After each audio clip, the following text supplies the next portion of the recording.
friends, in the series which we are doing on understanding popular culture,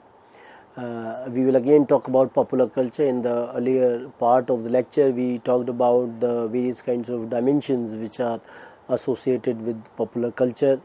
how the usage of the term popular culture became more important. We also talked about the ideas of various thinkers like Durkheim and Raymond Williams and Roland Barthes, and how their ideas, Max Weber, how their ideas they are connected to culture, and the idea of popular culture as well as the elite culture, where they could be distinguished in the framework of the high culture as well as the low culture. That is also very, very significant. Apart from that, we also talked about the kind of changes which have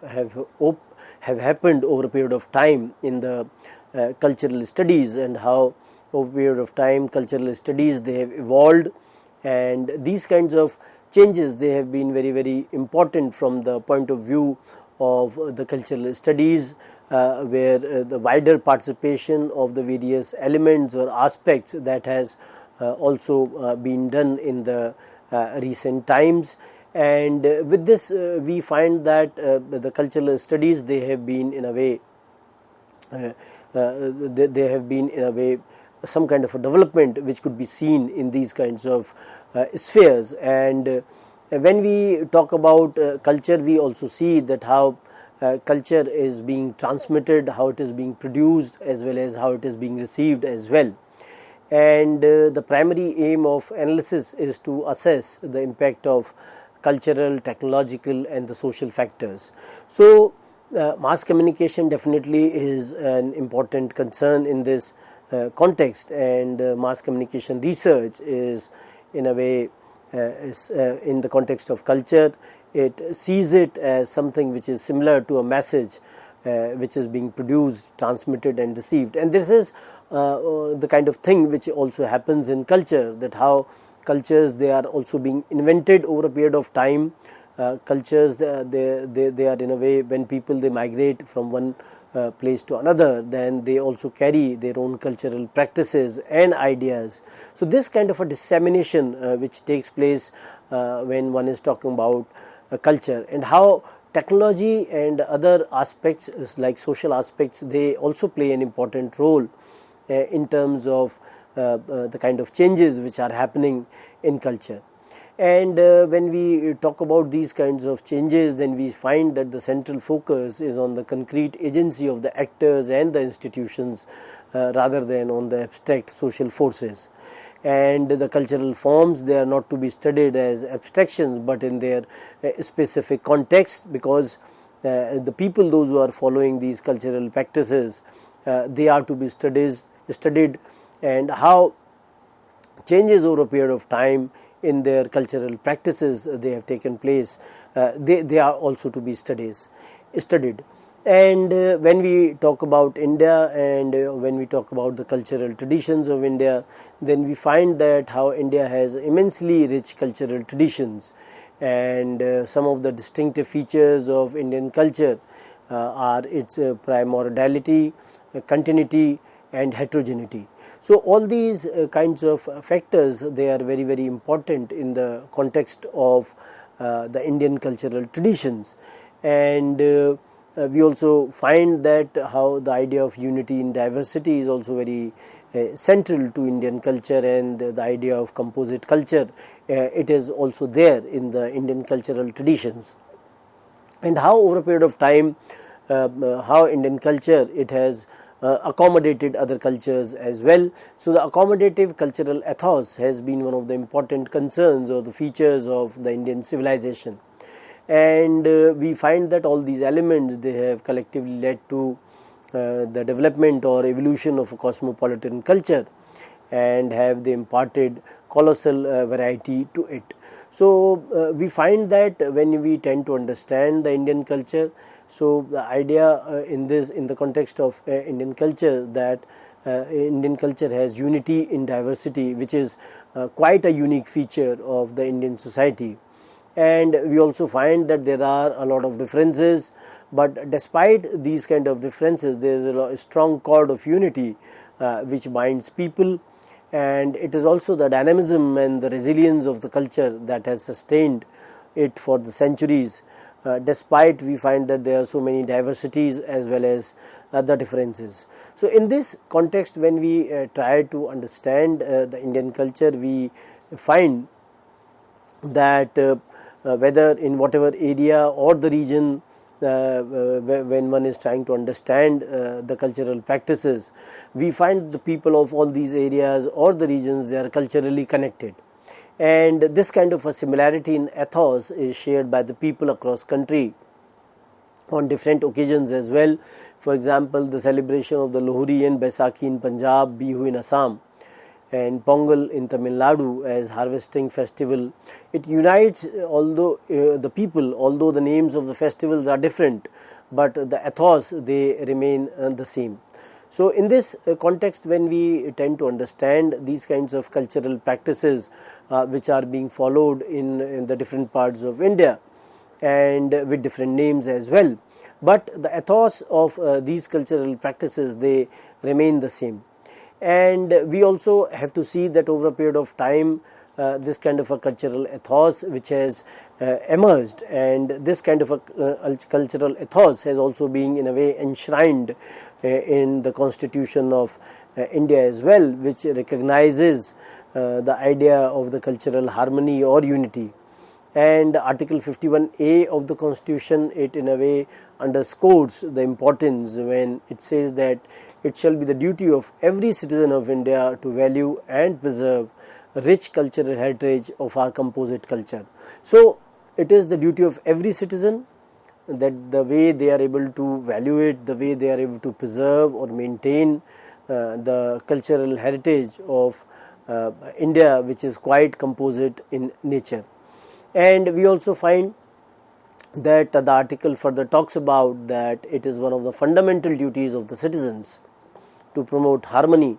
and the spirit of common brotherhood amongst all people of India, transcending religious, linguistic and regional or the sectional diversities, to renounce practices derogatory to women. So one has to also take into account that how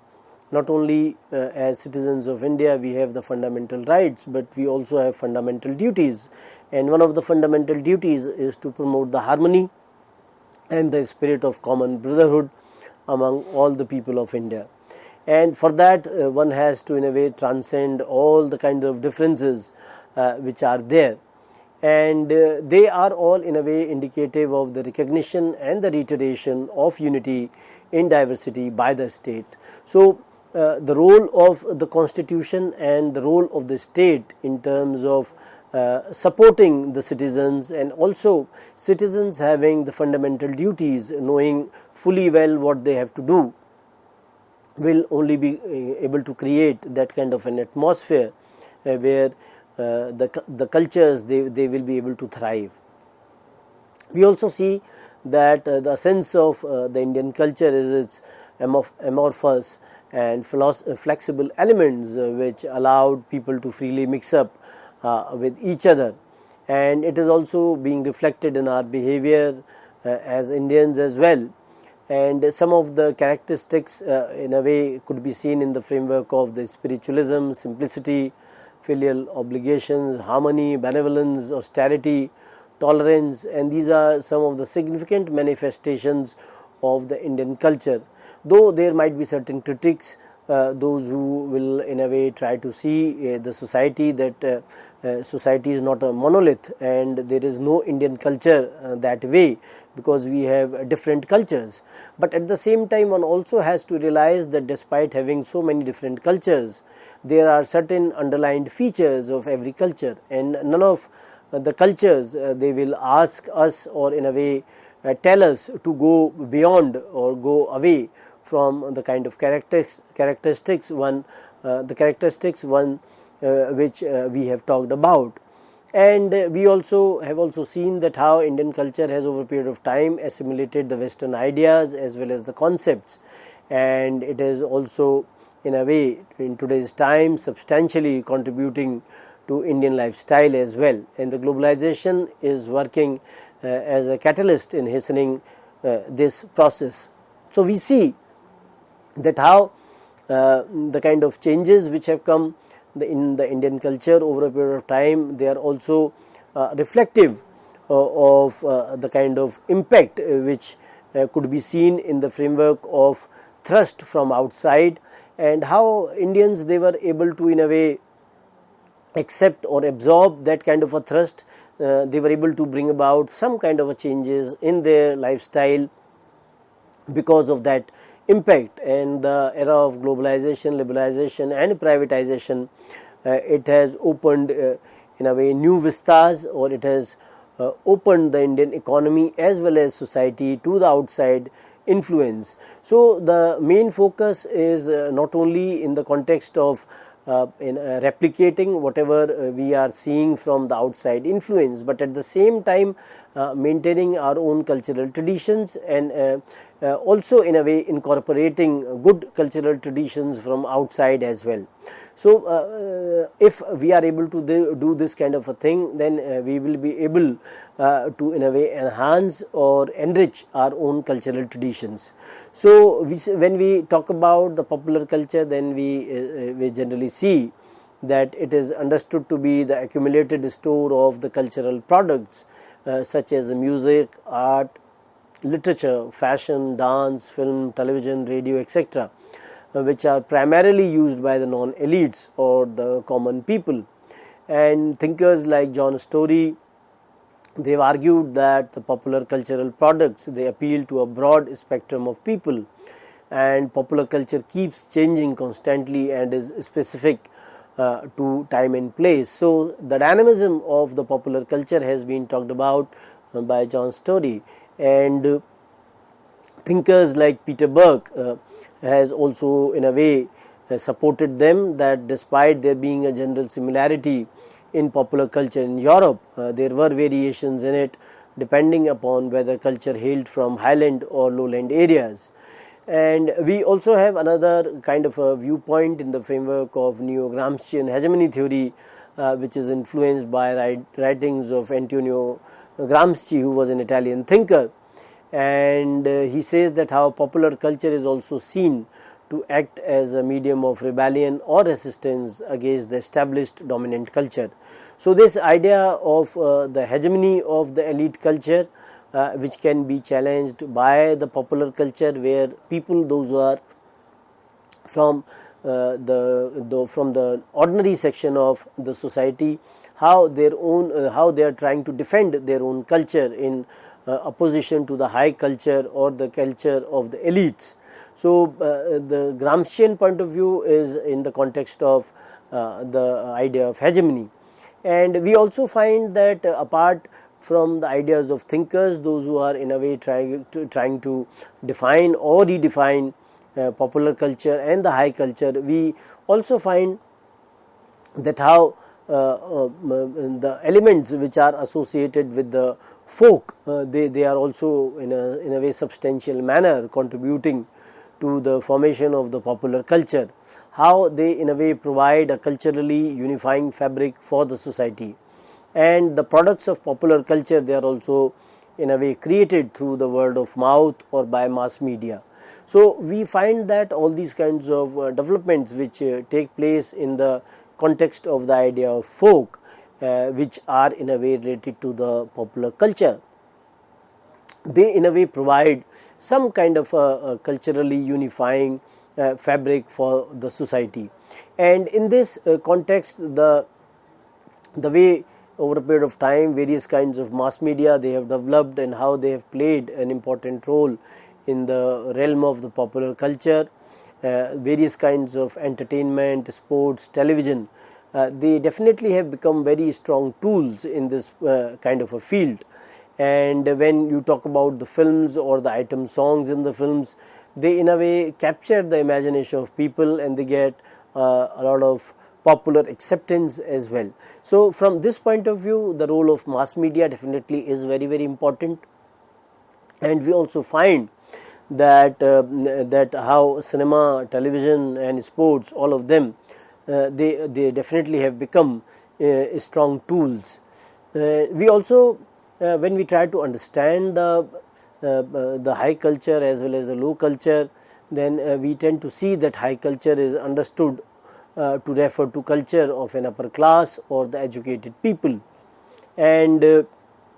scholars like Matthew Arnold, T.S. Eliot, they have in a way tried to see or tried to analyze the cultures. And Matthew Arnold has talked about that how high culture is a force for the moral and the political good, which is generally a widely held view. T.S. Eliot talks about that both the components of culture, they are the essential parts of a complete culture. And on the other hand, as we have already talked about, that how the Gramscians, in a way inspired by Gramsci, they see it as an instrument of social control, where we see that the high culture is trying to dominate the low culture, and the things which are associated with high culture are seen to be superior when you tend to compare them with the issues which are related to the low culture. And in this context, we see thinkers like Ernest Gellner. They see that the high culture as something beyond arts, and defined it as a literate codified culture which permits context-free communication. So Gellner, who has worked on nations and nationalism, and he tries to see that the high culture is not only relating to arts, but it was beyond that, and it was in a way literate codified culture, which in a way permits the context-free communication. There are other thinkers like Pierre Bourdieu, and he says that the high culture refers to the taste, which includes etiquette, appreciation of fine food and wine, and even military service, but also refers to the different social codes which are supposedly observed in the dominant class and that are not accessible to the lower classes. So in this context, the idea of classical or the high culture is being in a way seen, and we see that in the context of the visual arts, for example paintings, classical music and the performing arts. We find that these kinds of distinctions, they are also being made, where English cinema, classical theatre, poetry, they are seen in the realm of high culture. And on the other hand, the popular cinema, or for that matter folk kind of artifacts, they are seen to be more relating to the popular culture. And whatever is being in a way seen as a representative of high culture is reflective of the highest forms of the artistic and the literary accomplishments of a society. And but it cannot, or it does not go uncontested, as what is a great art or low art is a subjective element. One is able to judge whether it is high or low from the kind of position at which one person is. So the positioning of the person will bring that kind of subjectivity to his approach, where these kind of distinctions, they will be defined in that kind of a manner. We also find that different kinds of cultures could be seen, where we find that there is a lot of various kinds of cultures which are there, where tribal culture refers to the culture of any tribe, and these tribes, they have their own distinct cultures, and there is a lot of range of variations in their culture. Certain commonalities can also be seen across tribes. For example, they generally live in the proximity to the nature, largely depending on the products of nature. And we also find that another important aspect of the tribal culture is their unassuming lifestyle, simplicity and warmth in behavior,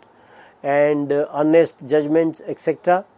They have simple modes of rejoicing, which includes dancing and singing. So these are some of the facets of the tribal culture which could be seen across tribes, and how tribal people, they love their own identity, and they do not want to in a way leave that identity. They want to remain within that identity,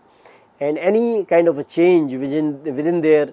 cultural practices is not acceptable to them, and they are in a way very happy with their own cultural practices as well as their own traditions.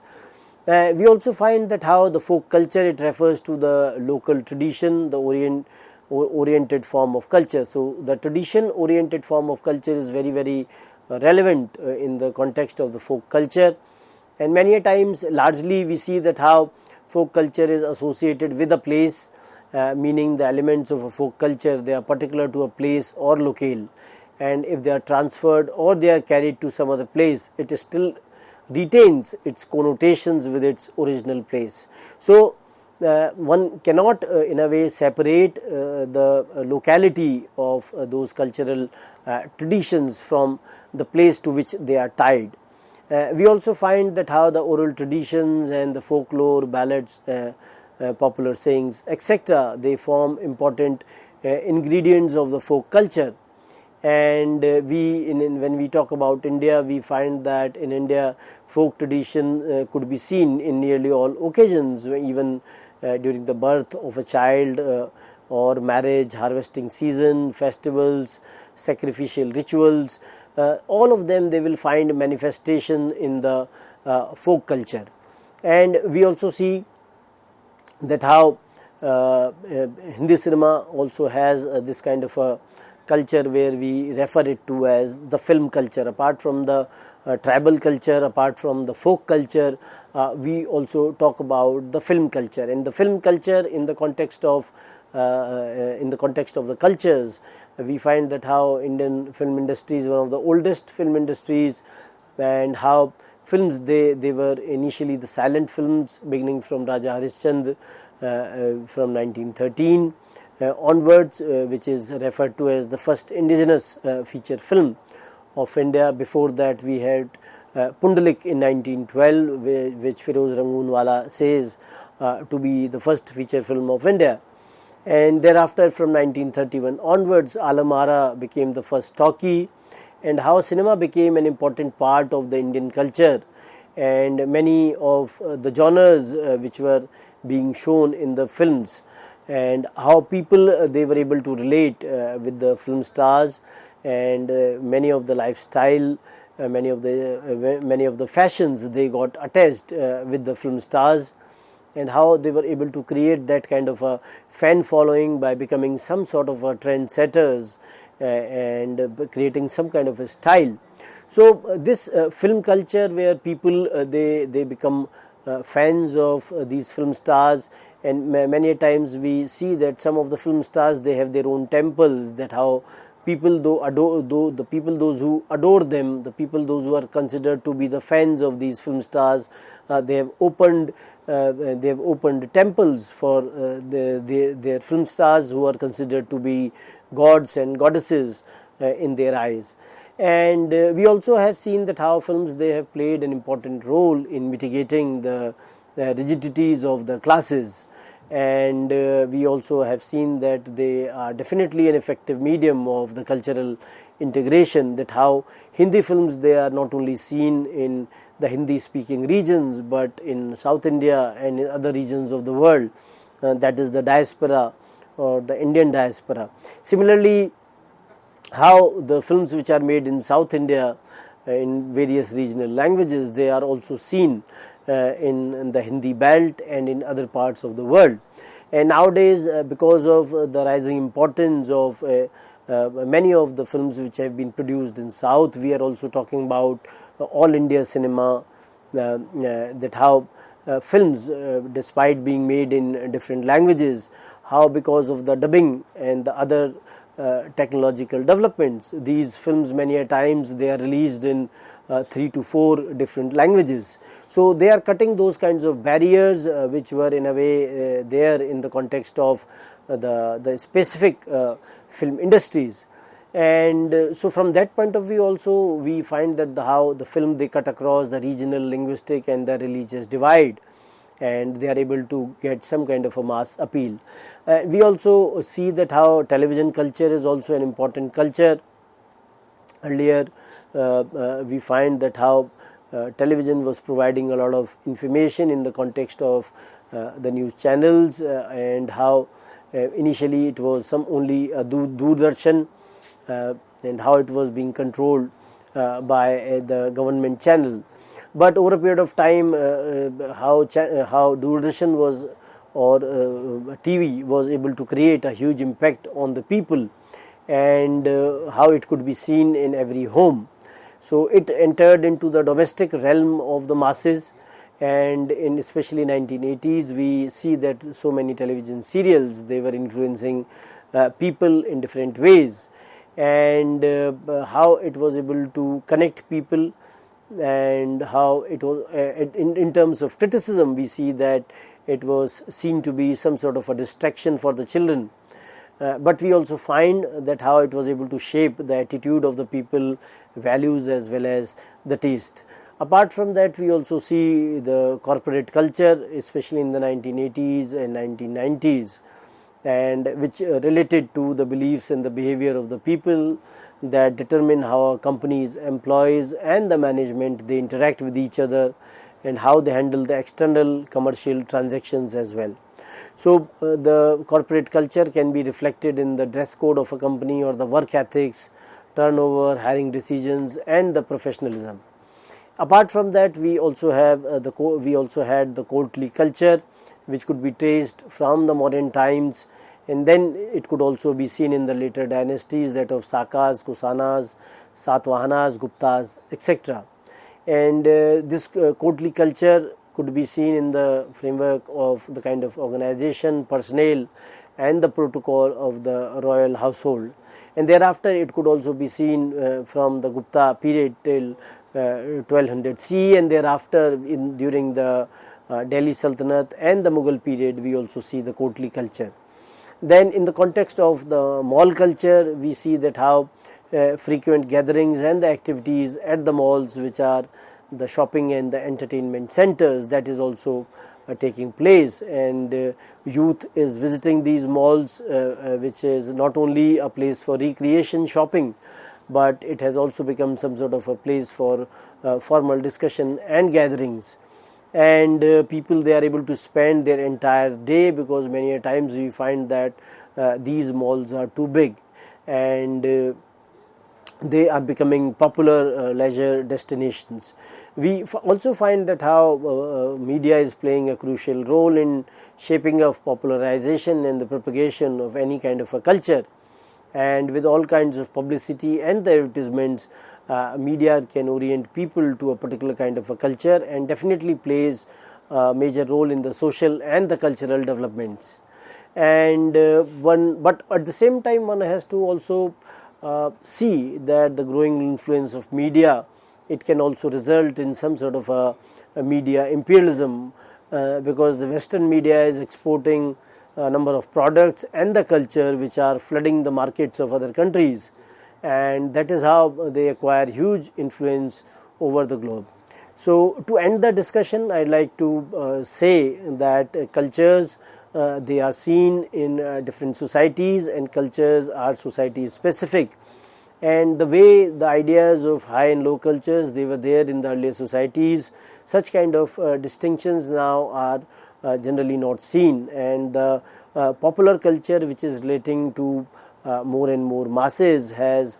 become more pronounced in different sectors, and the cultural studies, they also focus a lot on the popular cultures. So thank you very much.